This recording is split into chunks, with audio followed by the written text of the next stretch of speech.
Hello guys. Um, Good morning Philippines, and it's good day here in Texas. So for today's video guys, ang ako ang ipaambit karon kaninyo is about false burden or putting um, false responsibility to other people. So I so For today's video, we will discuss about in Galatians 6:5. So, ang Galatians 6:5 gaingon nga kay ang matag usa kinahanglan magpas-an sa iyang kaugalingong palasanon.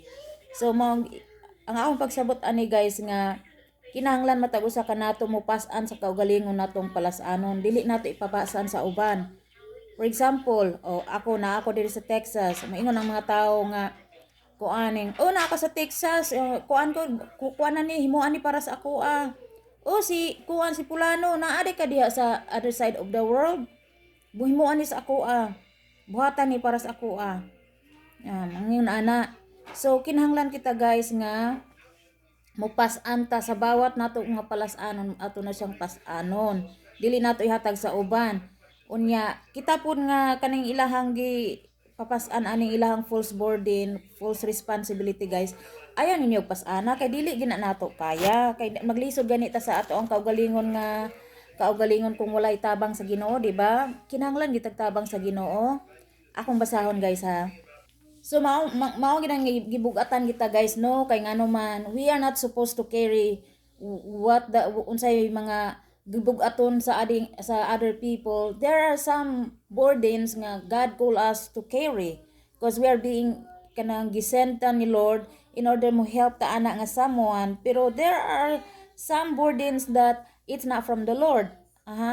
Yeah, si Satan ang kuan sa burden, it's not from the Lord. That's why we need to ask the Lord if this kind of burden is from him or from the enemy. Muna mo ampo kita sa Ginoo guys.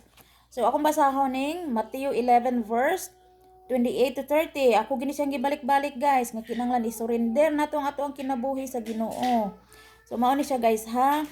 Duol kamo kanako kamong tanan nga gikapuyan og gibugatan sa inyong gipas-an og papahulayon ko kamo. Isangon ang akong yugo ug sundan ninyo ako kay malumo ako ug mapaubsanon sa espiritu ug makapahulay kamo sayon ang yugo nga akong isangon kaninyo ug gaan ang ipapas-an ko kaninyo. So si Lord gina siya mga palangga, si Lord gina ato ang Lord help me. Mga kitagtabang ni Lord. Kay dili gini nato kaya na other people is putting ilang gihatag ang ilang burden. Nagkalisod ko diri, kinahanglan imo kong tabangan, stuff like that. Nagkuan sila sa tao. Guys, sa Ginoo kita.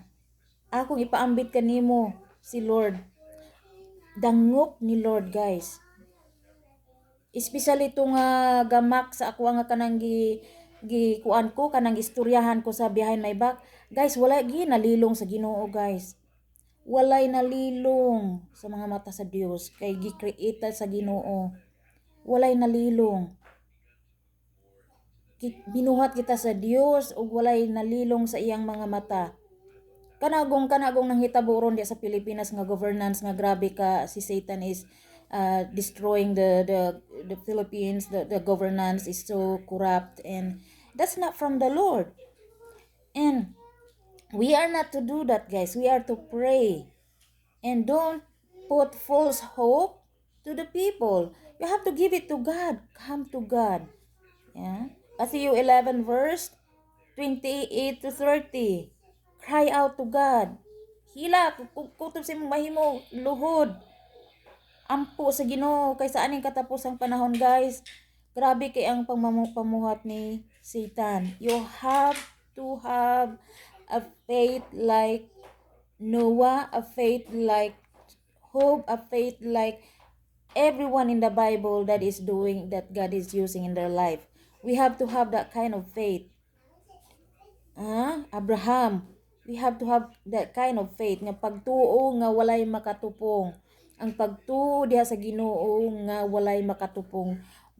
Kinahanglan na at ana ngano man guni mga tawhana nga ingon man ani, it's tungod kay wala ka pamuhat sa ilahang wala ka pamuhat silod sa ilang kinabuhi kay layo sila sa kabot sa Ginoo guys, and we need those believers nga nakagawas na ani kay kita magitanan di ba, kita magitanan nga kuan nga nakaagi magitatanan kay ako di ay gikuso-kuso man ko maayo unya karon nga ako dili ra ko mopatol anang mga tawo nga ingon nga si Kura mao ni mauto si kuan pulana na dito sa Middle East stuff like that. Don't do that guys.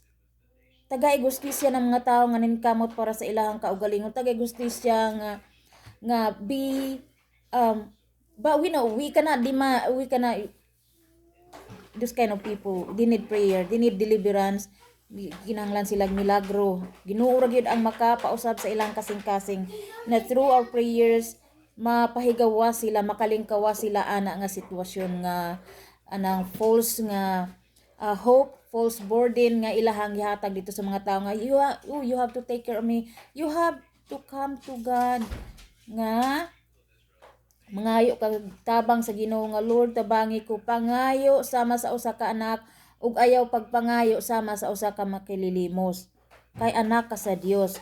So ug wala dili pa ka anak sa Dios kinahanglan kuan gini mo mudangop ka sa Ginoo, simba, and then be with other believers nga motubo mugdungan motubo tanan sa inay-hinay motubo ta simba moingon bitan ba na di ko mo simba kuaning katulura maudulog simbahan kanang gibunyagan sa mga Katoliko, gibunyagan, gikasal og natigok. Unya magpamisa, mubayad sa pare pamisa kay para malangit. Guys, no. That's so wrong. Samtang naapa kay kinabuhi karon ang kaluwasan, duol sa Ginoo, dangop sa Ginoo. Kay ang kaluwasan kita, ang simbahan usab ang simbahan mao na siya ang puro na siya murag sa ospital puro masakiton ni duol ta sa simbahan kay we humble ourselves Lord mga itagtabang kay kitang tanan makasala dili mingon nga ni sigig simba kay mao ni mo to mo galing mo duol tag simbahan kay mga itagiyan ni Lord ang nagsigig simba bati gihapon batasan di humble ourselves guys, no one is righteous, no one is perfect, only God. That's why ang simbahan mao na siya ang mura sa spiritual hospital. Ang hospital sa kuan ka ng patambalanan is physical hospital, ang simbahan is spiritual hospital. So mao na ni siya ron guys. Manay siya nga idangop nato sa Ginoo Mateo 11 verse 28 to 30. Tugyan sa Ginoo, don't carry the burden ang mga obligasyon nga dili para sa atoa. Ihatag nato sa Ginoo. God will tell us, si Lord moingon na siya na He will speak to our heart. The Holy Spirit will convict us to help these people, help these people. Especially the church, guys. Kay number 1 gina ang church, we need to support the church. Bulahan makakabing through our prayers kusgan man ang church kung magampo sa Ginoo kung one lang. Yes, there is a power in prayer, but if you are together, mas kusgan. So, kanira ba pong magsigig kaning magsigig pong panguan og kanang panghatag pangingon nga kuan ka ng false burden nga false responsibility nga ingon wala ko gitabangan ni Pulana, wala ko gitabangan, he needs to help me, stuff like this, like that. Guys, nakaingon ba mo si hi to that person? Naingon ba mo nga kumusta ka Pulana, kumusta mangingon ana? Nagminister ba mo word of God, di ba? Layo mong kabot sa Ginoo. Kinahanglan tagtabang sa Ginoo, guys. Ang tanang panalangin naa sa Ginoo, siya ang tuburan sa tanang panalangin. Siya gani ang gabuhat sa ato amo nang mudangop kita sa Ginoo. Unya magkinabuhi manggutang nga opposite sa Galatians 5 verse 22 to 23. Ang prutas sa Holy Spirit, sa Espiritu sa Ginoo, opposite ang ato ikapang hinabuhi kay ngano man wala man ta nagpakabuot sa Ginoo. Ang Ginoo pasensyoso gina kaayo nga atong Ginoo, guys. Palangga ta kaayo sa Ginoo. Ug gahulat siya kanatong tanan. Karon ang kaluwasan, guys. Kay kung wala na tay gininawa, wala na, cut off nya i-judge ta. Unya ang church dili na ingon ang church nga kuaning naa ka anang grupuha mga maluwas tanan, no. Kitang tanan tagsa-tagsa kanato ang mga tubang sa Ginoo panahon sa paghukom. Kay sa tinuod magud guys, ang Ginoo nato guys maluluyon. The fruit of the Holy Spirit, love, peace, joy, patience, mao na siya ang nature sa atong Ginoo guys, maluluyon. Higkuan na siya, Prince of Peace na siya. Aha. Prince of Peace na siya. Joy, love, peace, patience, kindness, goodness, gentleness, self-control. Mao na siya ang nature sa atong Ginoo guys. Dili na siya ganahan nga maadto ta sa impierno. Kinahanglan dawaton nimo si Jesus Christ diha sa imong kinabuhi. Nga mito kita nga nagpakamatay siya dito sa krus tungod sa atong mga sala. Gipakamatyan ta sa Ginoo guys. Aha. Unya Satan is keep pointing me, pointing everyone those other believers. Oh, you are this bad, stuff like that. Yes, that's the old nature. Pero praise be to God, glory to God. Nakalingkawas sa panabang sa atong Ginoo. You are too. Kinahanglan makalingkawas ka, dangop sa Ginoo. Ug ayaw sige pagingon nga kuaning, oh si Kura wala ni tabang nako, wala ni tabang diri. Wala mo kabalo ug unsay gipamuhat ni Lord sa akong kinabuhi, sa among kinabuhi guys. Only between God and us knows what we are doing. Wala ka kabalo. So, don't force me to do what para sa imong kaugalingon. You need mudangop ka sa Ginoo aron gamiton po ka sa Ginoo. Dangop sa Ginoo. Labang pa nga sige panglibak sa ako, dangop sa Ginoo guys. Kay palangga ka sa Dios. Ha? Walay nalilong sa mga mata sa Dios guys. Mingon bitan ng uban, oh naan sa tiksa si Kura kuaning kusog kay managap og kuan. No, this is the work of the Lord in my life. You didn't know how God is working in my life. That's why you need to invite God in your life. Bulahan mamuhat po siya sa imong kinabuhi. Guys, kung gusto mong mamuhat si Lord siya sa inyong kinabuhi, pagkuan mo, kanang pag-fasting mo, niya, prayers. Fasting without prayers, wala ginay ipik. Kinanglan, kanang duha, together na siya. Bulahan makapang lihok si ang Holy Spirit. Makapanglihok si ang Espiritu sa atong Ginoo kay we are in the spirit time. Ha? Naata sa time of grace, naa sa time of spirit time. Naata sa grasya sa kaluoy, naa pa diri. Ayaw hulata nga ang grasya sa kaluoy sa atong Ginoo mawala. Ha, kay there were times nga mawala na siya sa yaning katapusang panahon. Okay, ako pang i-discuss kini nga last nga akong i-discuss sa inyo ha. So Exodus 23 verse 7. Exodus 23 verse 7. Likayi ang pagpamasangil, ayaw patya ang tao nga dili sad-an kay silutan ko ang tao nga maghimo niining daotang buhat. See? Dili gid maayo guys nga inyohang libakon mao ni ako gilibak man ko sa uban nga si Kura dugay na sa Texas wala ko gitabangan stuff like that. Guys, dili ko Diyos nga mutabang diha sa imuha. Sa inyoha. Only God can help you. Kay ako nagkinanglan po ko og kaluoy gikan sa Ginoo. I need God's mercy in my life in order that I can stand taking care of my two little ones, taking care of my husband, taking care of our dogs, taking care the work of the Lord. Kay naay gisangon si Lord sa ako Naay gisangon si Lord sa ako ang abaga nga iyang buluhaton. We supported churches in the Philippines, guys. We supported churches here. So we cannot cater that only God can take care of you. We can pray for everybody. You have to do your part also. Do your part. Imua ang imuhang parte samtang naa pa kay kinabuhi. Ug ayaw sigig pangliba kay dili na siya binuhaton sa Ginoo.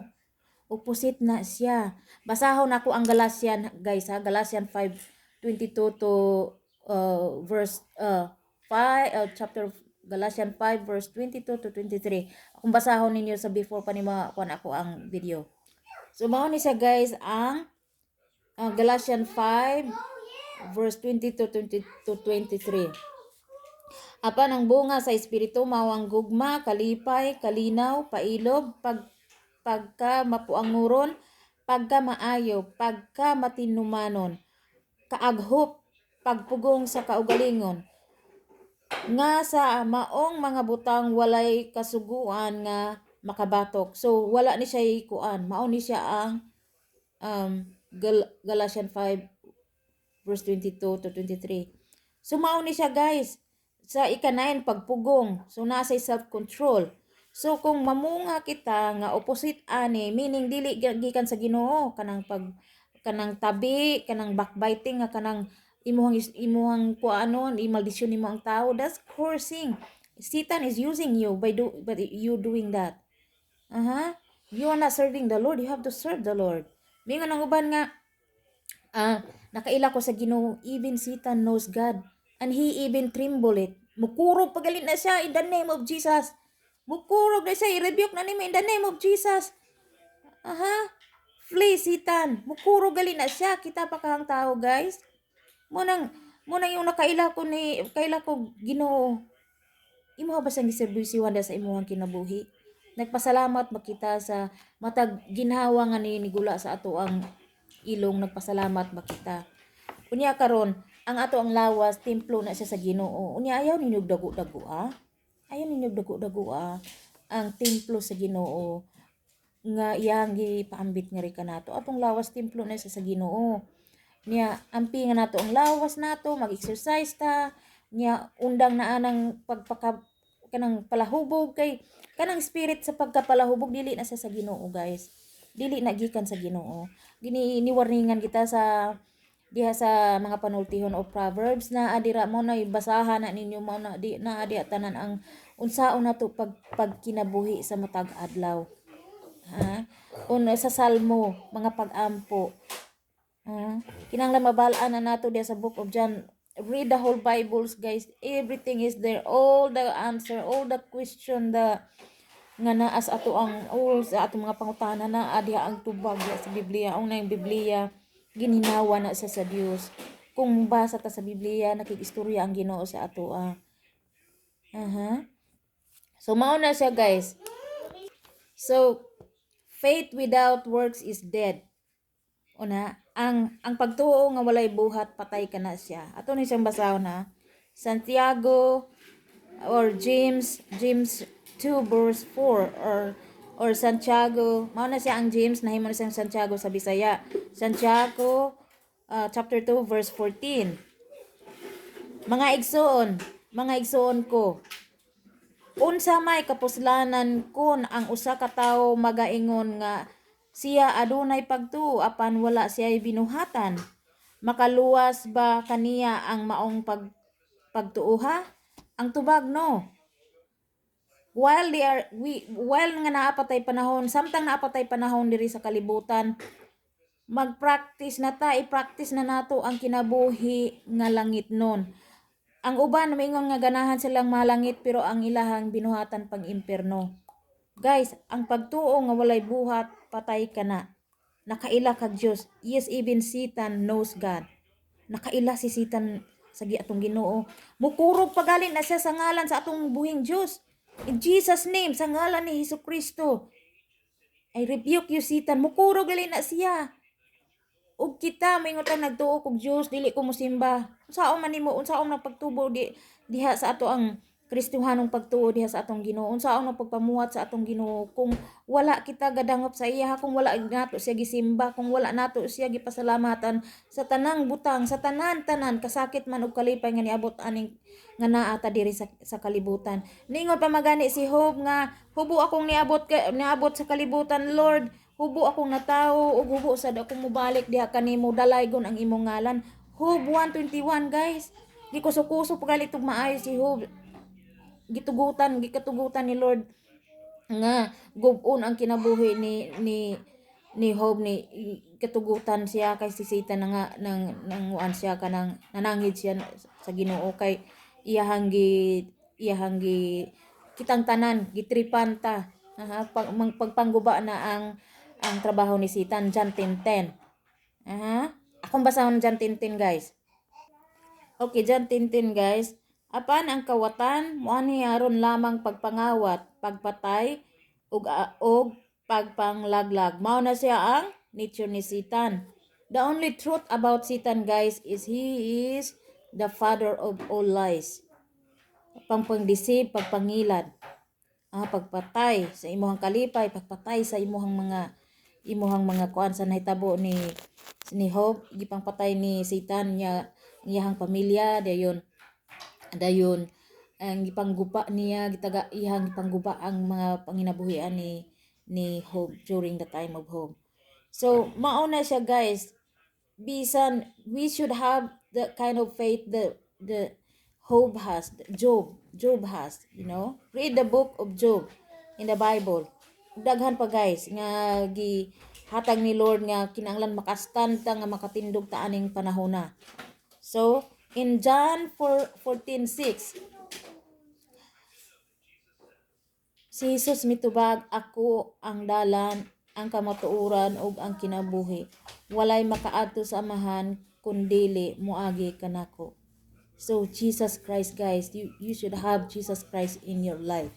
So I will read John chapter 1 verse 1 to basahan nato, guys, ang pulong nga naghatag og kinabuhi.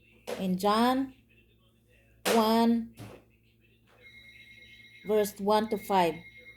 Sukad pa kaniadto anaa na ang gitawag nga pulong ug ang pulong kauban na ang nasa Dios ug ang pulong mao ang Dios. Sukad pa gayud kaniadto ang pulong kauban na sa Dios. Pinaagi kaniya gibuhat ang tanang mga butang ug wala gayoy nahimo nga dili pinaagi kaniya. Ang pulong mao ang sinugdanan sa kinabuhi ug kini nga kinabuhi sama sa suga nga kay mao kini ang nagalamdag sa hunahuna sa mga tawo. Kini nga suga mao ang iwag diha sa kangitngit ug ang iyang kahayag wala malupig sa kangitngit. Mao na, guys, si Jesus Christ ang Ginoo, mao na siya ang atong iwag. Mo nang you should have that. Ayaw sigig pamuhat anang ayaw sigig instead nga ikaw instead nga kita manerbisyo ta sa Ginoo, ayaw panerbisyo sa ni Satan kay dili wala na say ikana be no good in our life. It will not bring no good in our life kung mahimo kaniyang trabahador. Mao na ako ang hangyo diya kanimo, dangop sa Ginoo, itugyan ang imong kinabuhi sa iyaha. We cannot carry all the burdens. God put a cross that we need to carry. So don't let your cross other people will carry. Ayaw ipapasan ang imong cross sa uban. Yahay tagpasanay.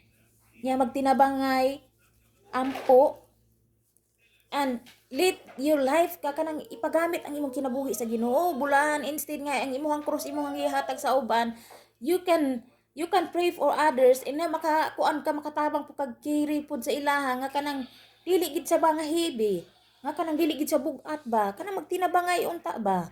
Ana unya ug ganahan ka mangayog tabang sa una gid ang Ginoo, kay ang Ginoo mao na siya mo send nimo og help.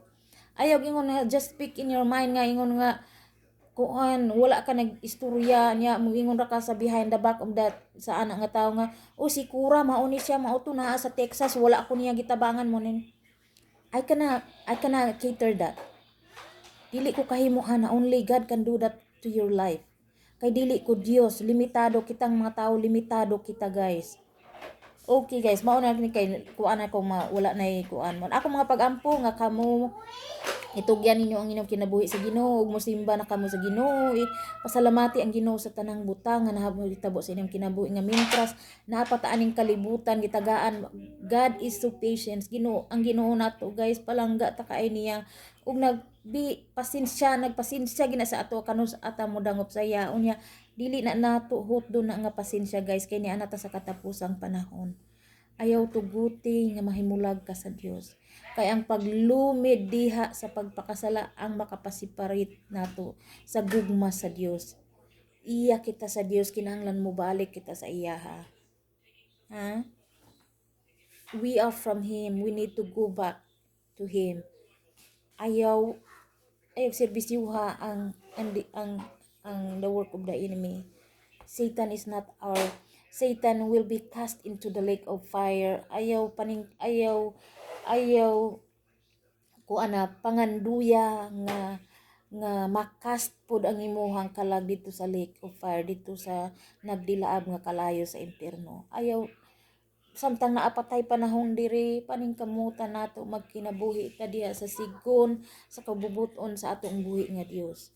Galatians 5 verse 22-23, kinahanglan kana nga pagpamunga maoy mamunga diha kana nga bunga sa Holy Spirit, sa Espiritu Santo nga gikan sa atong Ginoo. Mamunga kita sigon sa iyahang kabubuton. Ampo kita sa Ginoo, Lord. Likayin ninyo, direct gid ka sa Ginoo, direct sa Ginoo. Ug nakasala ka sa tawo, diretso sa tawo, pasaylo ako niya. Imo ginapasayloon ng mga tawo nga nakasala nimo unlimited. Kani ingon pagali sa pulong sa Ginoo, pasayloon nato ang tawo ang nakasala nato 70 times, meaning pasayloon nato ang mga tawo nga nakasala nato unlimited. There's no count. Forgiveness is unlimited, just like unlimited call. Forgiveness, unlimited text. Forgiveness is like that. Ingon na si Lord. And ang 10 commandments ni ini-shorten gali na sa by the time of Jesus Christ. Kay we are under the law during when Jesus is not human, and when he is in heaven, and when he speak to Moses the 10 commandments, that is very important in our life. Yeah, that's the law, the law of Moses. And then gisortin gani na siya, love God and love others. When you love God, so as you love others. Kay if there's no love for others, it means that your love to God is not 100%. You have to put your love, you have to love God 100% or 1,000,000%, because without God in our life, we cannot function what He want us to be, intended us to be, yun na. So love God, love people. So when you love God, you cannot do harm to other people. Dili ka makapang daot sa ubang tao, kundi imo silang i-pray nila nga, Lord, through my prayers, pinagis ako mga pag-ampo, Lord, mapahigawa sila sa work of the enemy, nga makalingkawa sila. Mao na siya, guys, ang tinuod nga pagkinabuhi diya sa nga umupuyo na si Jesus Christ atong kinabuhi. Mamunga kita sigon sa iyang kabubuton. Galatians 5 verse 22-23. Okay, bye guys, God bless you and stay safe, stay in prayer. God bless you all, and see you on our next videos, Or my video. or Erica's video. Bye. Have a great weekend. Simba mo guys, ha.